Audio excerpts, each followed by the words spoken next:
నమస్తే.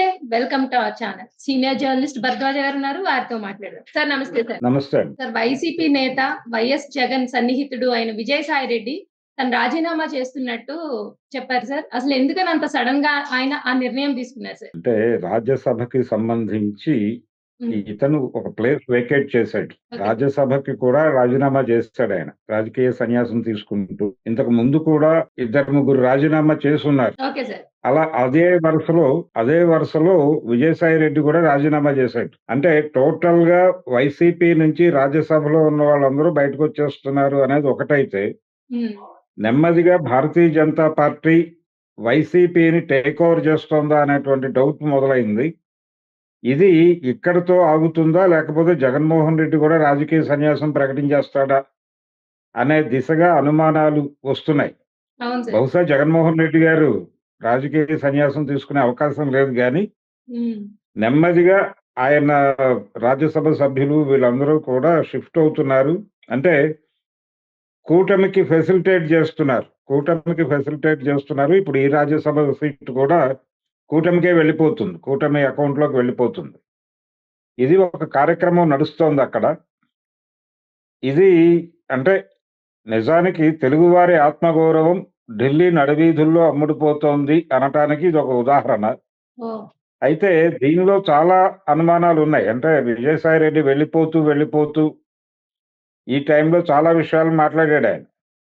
మాట్లాడుతూ చంద్రబాబుతో నాకే రకమైన విభేదాలు లేవు అని చెప్పాడాయన. తారకరత్న చనిపోయినప్పుడు వాళ్ళిద్దరూ చాలా సన్నిహితంగా మెలిగారు. హ్మ్.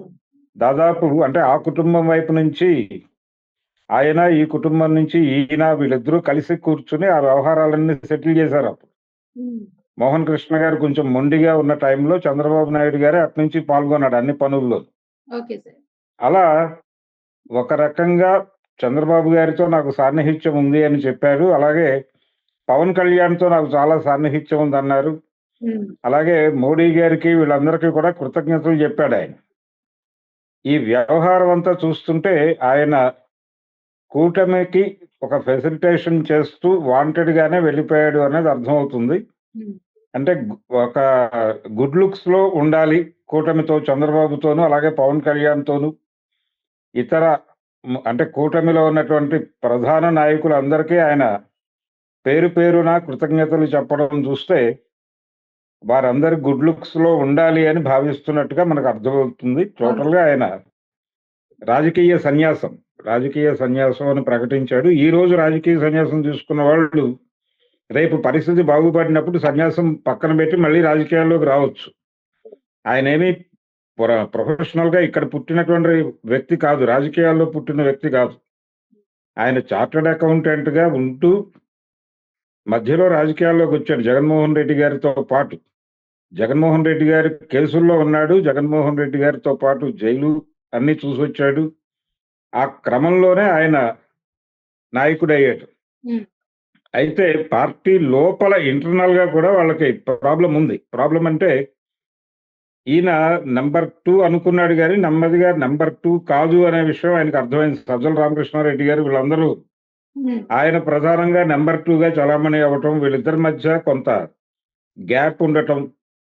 జగన్మోహన్ రెడ్డితో ఇబ్బంది ఉండకపోవచ్చు కానీ, సజ్జల రామకృష్ణారెడ్డితో చాలా స్పష్టంగానే ఇబ్బంది పడ్డాడీయన. అలాగే ఈయన మీద చాలా ఆరోపణలొచ్చున్నాయి. ఓహ్! ఈ ఆరోపణలు, ఈ గొడవలు నేపథ్యంలో రెండోది వాళ్ళ ఫార్మా కంపెనీ ఒకటుంది. హ్మ్. ఈ ఫార్మా కంపెనీకి సంబంధించినటువంటి వ్యవహారంలో కూడా రకరకాల వదంతులు నడుస్తున్నాయి. వీటన్నిటి నేపథ్యంలోనూ ఈయన పొలిటికల్ ఏరియాలో ఉండటం ఇబ్బంది అనే ఉద్దేశంతో నెమ్మదిగా ఆయన పక్కకి వెళ్ళిపోయాడు. హ్మ్. ఈ పక్కకి వెళ్ళిపోతూ ఎవరైతే అవతల పవర్‌లో ఉన్నారో, పవర్‌లో ఉన్న వాళ్ళని ఫెసిలిటేట్ చేస్తూ వెళ్ళిపోయాడు. హ్మ్. ఇప్పుడు వాళ్ళందరూ తను వాళ్ళ గుడ్ లుక్స్‌లో ఉంటాడు కాబట్టి వాళ్ళెవరు తనని ఇబ్బంది పెట్టరు అని నమ్ముతున్నాడాయన. అవును మరి సార్. ఆ నమ్మకం నిజమవుతుందా? లేదా? అనేది చూడాలి. హ్మ్. జగన్మోహన్ రెడ్డికి కూడా చెప్పే నేను రాజీనామా చేశానన్నాడు. జగన్మోహన్ రెడ్డి మీద పెద్ద వ్యతిరేకంగా ఏం మాట్లాడలేదాయన. హ్మ్. తను కాంట్రోవర్షియల్ కావాలి అనుకోలేదు గానీ, కొన్ని విషయాలు నాకు తెలుసు అన్నట్టుగా మాత్రం బిహేవ్ చేశాడు. అవును సార్. అంటే నన్ను ఇబ్బంది పెడితే చాలా విషయాలు మాట్లాడాల్సి వస్తుంది. అక్కడి దాకా తెచ్చుకోకండి హ్మ్. అన్న ఒక హెచ్చరిక కూడా వైఎస్ఆర్‌సీపీకి చేసి బయటికెళ్ళాడాయన.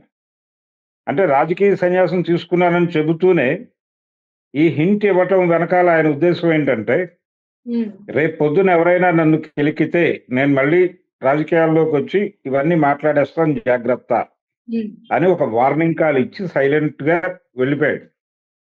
కాబట్టి అంటే ఆయన కూతురు వైపు నుంచి ఆయన కూతురు పెళ్లి చేసుకున్నటువంటి ఈ ఫార్మా కంపెనీ వ్యవహారాలు కూడా ఉన్నాయి. ఈయన రాజకీయ సన్యాసం వెనకాల. అవును సార్.